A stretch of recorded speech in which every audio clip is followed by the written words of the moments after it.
Helping Seniors Television, all about improving quality of life for seniors. If you're a senior, know a senior, or plan to be a senior, then this show is for you. It's all about helping you develop your own aging plan so you can age actively and with dignity. Helping Seniors Television from the Helping Seniors Network of information, education, and resources. And that's one of the reasons I'm so excited about our next speaker, Shavonne, that I've gotten to know through some of the work we do together in Golden Providers and others. She's a speech therapist, so quite used to helping people on many levels work on speech, but she's also a communications expert. And when we were talking about what would be a great thing to talk about today, she came up with the idea. She said, because she'll help coach people who do like professional speaking, like corporate presentations. She works with people to help them know how to do that as well in her company, Proclaim. And so she said, why don't we talk about ways to help seniors or anybody when we go to the doctor? Our time is precious. So how do we communicate what we need, what's going on clearly and succinctly? So kind of with that, Shavonne. So there's actually 3 parts to my talk today, 3 parts. First, I'm going to talk a little bit about what a speech therapist is, because when I tell people I'm a speech therapist or a speech language pathologist, instantly they think, oh, so you teach children how to say their R's. No, I don't. I haven't worked with a child since grad school, and I don't think I ever could. And so we're going to talk about what a speech language pathologist or speech therapist is, and then we're going to talk about some ways to keep your communication skills up to par as you age. And then on the back of your handout, then we're going to talk about communicating with your healthcare providers. I usually make very, colorful and cute handouts, and I realize, wow, this handout is very blah. So I put little colorful stickers on there just to make it a little bit more flashy. Alrighty. So again, speech language pathologists, we not only work with children, some of us work with adults only. I've only worked with adults since I graduated from grad school.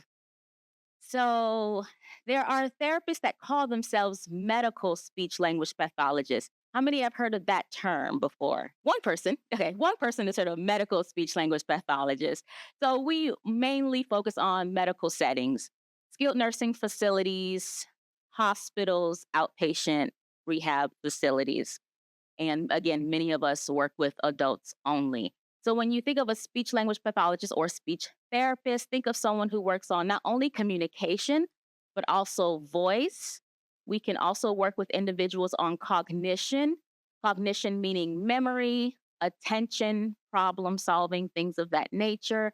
We also work with swallowing, chewing and swallowing, making sure you're chewing and swallowing properly and safely.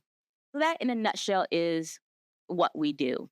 And again, a lot of people think, oh, well, I would have had to have a stroke or a head injury or something very traumatic in order to see a speech language pathologist. And you're shaking your head. No, you're right. I recently had a client who she was 84 at the time when I saw her.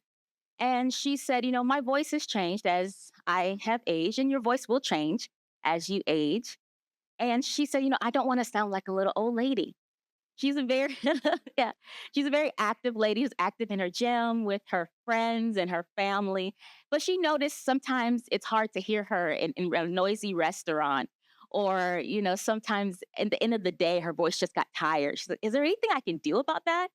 Yes, there is something that you can do about that. So you don't always have to have something very traumatic happen or to be in a hospital to see a speech language pathologist. We can help you with your communication skills, just if you notice that they're lacking a little bit. Okay? So that's a nutshell of what I do. Keeping our minds and our communication strong while we age. That's that second part. That's that second colorful little dot I placed on your handout there. And did everyone get a copy? Awesome, great. I was hoping I had enough. Well, people always ask me, if I do my puzzle every day, is that good? Yes, that's good. If I do the crossword or if I do word search, word searches are good, but I would say try something really challenging. So maybe not a basic one, maybe a more involved word search, or maybe do a crossword puzzle. Or instead of doing like maybe a 20-piece puzzle, maybe start there if you like to get into puzzles and then bump it up 50-piece, 100-piece. You're saying no. No. That's not your thing, huh? Whatever you like, but whatever is cognitively stimulating. And it doesn't have to be puzzles. It can be, yeah, it can be, anything. It could be reading if you like to read. If you used to write when you were younger, maybe write a book. You don't have to publish it, but just work on your writing. Write a letter to someone. It's a lost art, isn't it? We just got over the holidays, and my husband, we found these, like, he was in Afghanistan and he was deployed. And I remember we would write notes to each other, and we found them the other day. It was in a little stocking, and how beautiful. That's such a lost art. We don't write to each other anymore, but there's something endearing about getting a handwritten letter. So keep your mind active with those kind of activities you enjoy. Don't do something you don't like because it's not going to help, but it's going to keep your wheels turning. Staying social. I love the fact that there are so many organizations in our area that will help you get together and socialize with other individuals.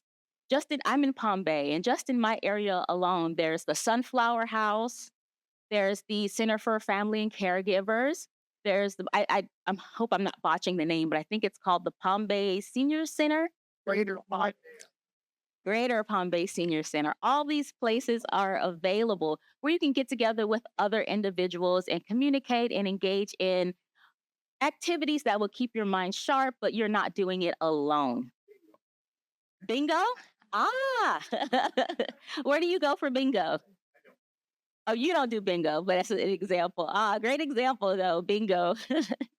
Stress management and managing negative emotions.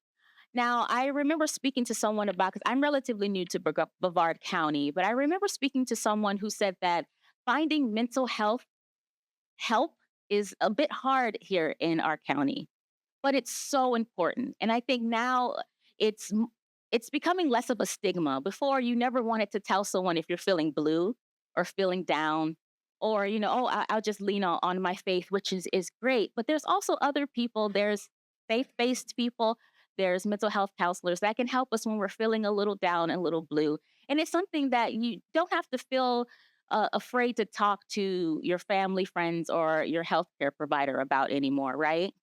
I see a lot of head nods in the audience, right? We all know how important it is to manage our stress and manage our emotions, because that can negatively affect how we think and how we communicate with others and socialize. Maintaining a healthy lifestyle. It's January. Everyone, I'm sure, has made some kind of resolution to stop eating so much cake or take a walk more often, right? No, you're like, well, some of us have made those resolutions, but we know keeping our body healthy will help keep our brain and our mind healthy. Using memory tools. Interestingly enough, I had a client, he's having difficulty with memory, and I recommended that he keep a little notebook with him, something small, just to write things down. And he said, I don't want to do that. I don't want people to know that I have trouble with my memory. And I said, I write things down. I keep a notebook. It's so important. Never be afraid to keep one of these in your purse or in your pocket. You can get this for 99 cents. I got this free at some kind of health fair. It says Hadvent Health on it. What'd you say? Oh, right. So, rate our tables. And if anyone has one of these, take it, keep it with you at all times. You never know when you might need something to write something down on to help yourself remember. Now, word of caution. So I'm the kind of person, as you can see, I like to collect these little things. I have a lot of them in my house, and I noticed what I do. Oh, I have to remember this. I grab one and I write it down and I put it here, and then I walk away from it. And then I have another one. Oh, I have to remember this. So then I get another one and then I write it down. And so now I have this information in this notebook and that information in that notebook. And wait, where did I write down that number that I needed? So now I'm searching my notebooks around the house. So maybe keep one notebook, or one notebook for one thing. So I keep one by my bed. Sometimes I have trouble sleeping. I didn't sleep at night. So last night, so forgive me if I don't have enough energy. My cat was pouncing on me all night long. So I'm going to try to give you guys as much energy as I can. But sometimes something will pop in my mind in the middle of the night and I can't let it go. Does that happen to anyone else? So someone recommended that I keep a notebook by my bed. So I will roll over, write it down. Oh, this is what I need to remember for tomorrow. And that'll help me just let it go.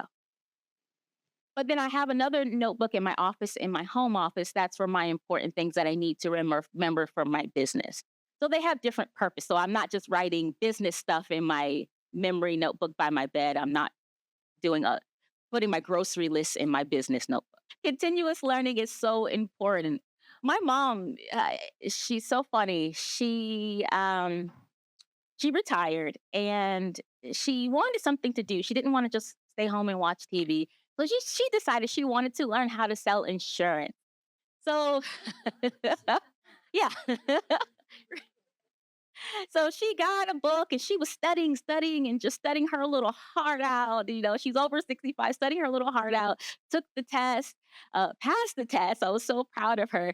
Didn't really end up doing anything with it, but she mentioned how rewarding that was, how satisfying that was to know, okay, I still got it, because she started feeling like, I'm sitting at home.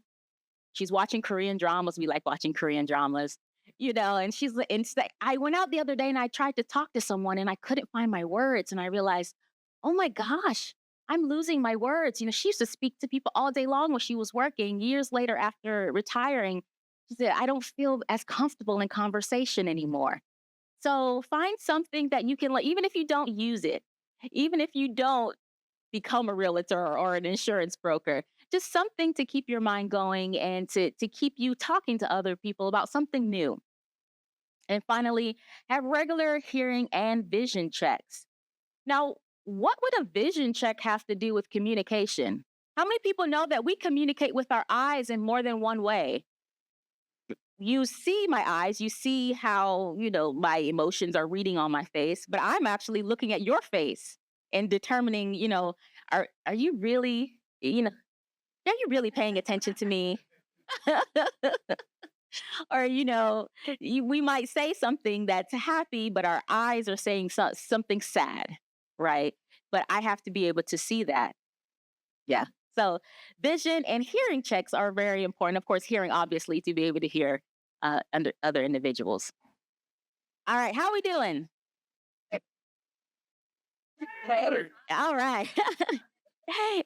All right. So I ran through that really quickly because I have a lot I want to talk about. But does anyone else have any other strategies that they have used to keep themselves mentally active and keep their communication skills going? So let's talk about communicating with our healthcare providers.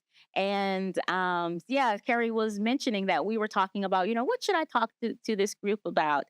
And Carrie, you actually mentioned your mom, right? Do you mind if I share, or you want to share the experience you had with your mom? Well, you're talking about, so it became a thing in our family when, we would listen all week long to various complaints that were going on. Like, this is wrong. I need to ask the doctor about this. I don't know about this. I'm not sure this medicine is the right one. And by the time we're trying to write it down, being good kids, get into the doctor's office, and you know how it is. Everybody gets really dressed up. They look good, put on the perfume, and everything's fine. Walk into the doctor's office, you do all this stuff. Doc walks in, how's it going? I'm fine. And we're like, you are so lying. So, and then, Yeah. like I said, you only get a minute with the doctor, Mhm. so you got to be efficient. And, she wants to, like, let me tell you about my grandbaby. Right. Exactly. And I have to tell you, and this actually always chokes me up every time I tell this story, but I worked for an organization. I work for myself now, and you'll understand why. And there was a client I had, and I needed to work with this client for an hour. But speech therapists at this organization were only allowed to see clients for 45 minutes. PT and OT, physical and occupational therapy, were allowed to see their clients for an hour because they got paid more. They got reimbursed more for PT and OT. Speech, we are lower on the totem pole, so Medicare and most insurance policies pay the company a little bit less for our services. So we were only allowed to see clients for 45 minutes. I was giving this client a therapy protocol that required me, I signed a notice saying that I would see this client for an hour for this therapy approach. So I went to my manager and said, this won't fly. I need to see this client for an hour. 45 minutes is not enough. She said, I don't think that's going to be possible, but I will talk to my manager. So my manager went to her manager, which is the regional manager. What do you think happened? It was a no. She came back and said, well, he said that every other therapist is doing the same program you're doing, and they're doing it in 45 minutes. I don't know why you can't do the same. That broke my heart. Again, like I said, I always get emotional when I think of that. That broke me because this person needed that time. And this organization, this healthcare organization said, no. Let me get myself together here, y'all. So I said I would never treat my clients that way. I decided to work towards, of course, I didn't have the funds to open a business at that time, but I decided to work towards opening my own business. And I heard this from another practitioner, a doctor, who said they were required to clock in and clock out. And they were only allowed so much time. And if their reviews were based on how efficiently they could get in and out of that room. There are a lot of us who, when we think of healthcare, we think of our health of our bodies. And we let the doctor be the driver, right? Think of it as a car. Our bodies are our car, but we let our doctors drive. And sometimes we take that back seat. We're the back seat driver, letting our doctors do. I walk in, he tells me what I need. He's the boss. But first, you'll see on there, let's first do some prep work and let's change our mindset. Let's change our mindsets and say that we are going to be our healthcare drivers from now on, and our doctors and our healthcare providers, we'll let them be the navigators, but we're in control, right? So that's number one. We have to shift our mindsets a little bit. We're in control. Because if we let them be in control, then there's really somebody in some C-suite with a big window office really making the decisions, right? Unfortunately. So now that we have this mindset, I want us to start before we even go to the doctor. When we decide that we need to find a doctor or we need to make that appointment, we're going to start doing more prep work. Right here, I have a recommendation that you use a symptom tracker or a health notebook. Now, I have to say, I got this idea from a doctor. I didn't make this up on my own. I got this from a doctor when I went to a symposium, and I love this idea. So I'm going to share it with you guys. I want to spread this to as many people. She recommended having a health notebook. So what it consists of is a binder, sheet protectors, dividers, sticky tabs, and worksheets from this website. There's a website on your handout. And you might need a 3-hole punch if you don't want to place everything in the sheet protectors. And in this, you'll have sections for your medications, your history, surgeries, important dates or information, a symptom tracker, like I mentioned, and different sections for different healthcare providers. So I made a little sample. It's not the prettiest. I don't know what's up with me lately. I like to make things fancy and pretty, but it is what it is. So in the beginning, you actually might want to have a list of what each section is about, right? And through that website, I printed out some of the handouts that were available on the website that's on that handout. One of them is a section that you can place your family history. Another one is a section where you can write down your medications. Also on there are questions you can ask your doctor. So say you need a new doctor, but you want to make sure you're choosing the right doctor. There are suggested questions you can ask of that healthcare organization to find out, is this the doctor for me? So there's questions such as, what languages do you communicate in? What hospitals do you have privileges for? Location of your offices, parking. That's important, right? How far do I have to walk to get into your office? And there's just a whole list of a bunch of different questions that you might want to ask. How long they'll spend with you. That might be a good question to ask before you even decide that that's your doctor. There's also a place where you can write your concerns. So I mentioned a symptom tracker. You can use this, or I would say you could even just use loose leaf paper. Place it in your binder and say you want to keep track of your blood pressure. Every morning at a certain time, you wake up, write date, time, and the blood pressure. That's it. Date, time, blood pressure, or date, time, blood sugar. Or say something odd is going on. Like maybe I get dizzy around a certain time of day I notice. So I'm going to get just a piece of loose leaf paper, date, time, dizzy, or date, time, dizzy when I stood up. Date, time, dizzy while I was watching TV. It doesn't have to be a big, long journal, but just something where you're keeping track of how often things are a little funny for you. Another piece of paper you can find on that website or piece of, or a form, I should say, you can find on that website are changes to discuss, changes you might want to discuss with your healthcare provider. So I really like these little handouts that you can print from that website. You keep them in here, and then you might have certain tabs for your cardiologist. Maybe there's a tab for your neurologist. And you have loose leaf paper so you can place any handouts or information you might need. So I love this idea. Of course, you have to keep it in a safe place. And of course, you have to remember to keep up with it, right? But there are so many things like Alexa and Siri. You can have them say, Alexa, remind me to take my notebook to my doctor's appointment today. If anyone here used Alexa or Siri in that way? Nah. Your mom does. Yeah. How does she use it? I know that. You don't suggest it? Okay. Tell me what you think. No, because she gives me things to do. It's connected to my calendar. She'll text me her grocery list through Alexa. But no, they use it all the time for their grocery list, to set reminders. You get busy in your day and you forget to go to the doctor. Dad's done that a number of times. So mom will set an alarm an hour before to remind him to go to the doctor's office if she's not going to be home. So I don't have one. They've taught me how to use it. So they've really adopted that new technology, and they use it for a lot of things. Yes, my mom uses it too. So it tells her at 9:00, Joyce, take your medicine.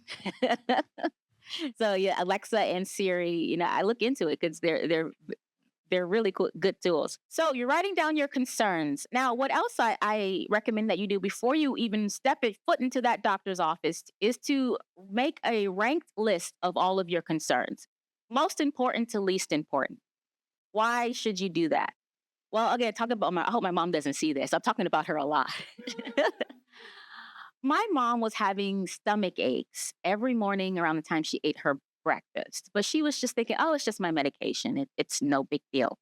So she went to her doctor, and I said, Mom, did you remember to tell him about your stomach ache? She's like, no, there were so many other things we needed to talk about. I didn't want to overwhelm him.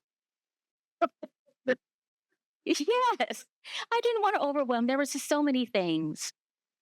So if my mom had made a list of all the things, maybe the most important things that she wanted to concern herself with, but maybe on that list, maybe 10 things, maybe number 9, she placed stomach ache in the morning. If she went to her doctor with that list and said, I want to focus on these top 3 things. These are things that are really bugging me right now, but these are also some other things I want to consider. He may have looked down that list and said, number 9, you're having stomach ache in the morning? Tell me about that. So again, she was the driver in that situation, but the navigator said, okay, I know that this is where you want to go, but let's explore this a little bit more too. Because once she finally did talk to her doctor about it was an easy fix. It was a change in medication. It was fine. Yet my mom was suffering every morning from this horrible stomach pain and nausea, right? But she didn't think it was important enough, but it was important. So make that ranked list. I also would say call ahead and ask for accommodations if needed, especially if your loved one needs accommodations. Tell them your loved one needs a little extra time. Tell them, maybe my spouse has difficulty hearing or my spouse has difficulty with comprehension. Make sure you tell them my husband does better when you face him to talk to him. How many people have been in a doctor's office and you're talking to your doctor and your doctor's at the computer doing this? Right? Now, if I had a hearing loss, or if maybe I had a stroke, I had a little trouble comprehending, How hard would that be to communicate with someone who has their back to you? We talked about your vision. Vision is a big part of communicating. So let them know ahead of time. My mom has a little bit of difficulty with this. She's going to need this while she's at the doctor's office. So they know ahead of time that they might need a little extra time or some type of accommodation. All right. So we're doing all of that before we even get to the doctor. All right, now we're at the doctor's office. We're remembering to bring our health booklet, right? We have our health booklet ready. We have our top 3 concerns, but all of our concerns are listed and ranked from most important to least important on that list. Bring a family member or a friend if you can. Somebody that can help be in your corner, your healthcare advocate, right? And then I would say take notes or ask that family member or friend to take notes for you. But when we take notes, a lot of times I've noticed when people take notes, they write full sentences or even paragraphs. That's not the way to take notes. What's a better way to take notes? Shorthand, right? 2 words, 3 words, as small as you can. Just take little notes while your doctor is talking. Bless you. Ask for clarification if you don't understand something. Don't be afraid to ask for clarification. And always summarize or teach back. Now, as healthcare providers, we are supposed to be taught to ask you, the patient, the client, to teach back. And what that means is that you teach us what you've just learned in your own words, as if we've never heard it before. But sometimes we get busy and we forget to do that. I've forgotten to do it for my patients and clients sometimes too. You're in a rush. If I only have 45 minutes, right? You take control and say, before I leave today, I want to make sure I'm understanding. You told me this, this, and this. Am I understanding that correctly? And then that gives your doctor the opportunity. Again, you're in the driver's seat, but that gives him the opportunity to be that navigator and say, yeah, that's kind of right. But make sure you remember this, this, and this, right? All right. So that's it. That's all I have. I'm Joe Steckler. Thank you for joining our program today. I'd like to remind you that our senior information line is available to you at 321-473-7770. There you can get help and direction that could be helpful for your specific situation or circumstances. The work of helping seniors is very important, but we can't do it alone. That is why our sponsors here in Brevard County are so important. I'd like to thank our many area sponsors, businesses, and medical providers who support the mission of helping seniors that help us carry the cost of our media efforts. If you'd like to join us either as a business partner or simply donate as an individual, we welcome your call at 321-473-7770. You are always welcome to visit our website at www.helpingseniorsofbrevard.org. Thanks so much for your help. It does make a difference.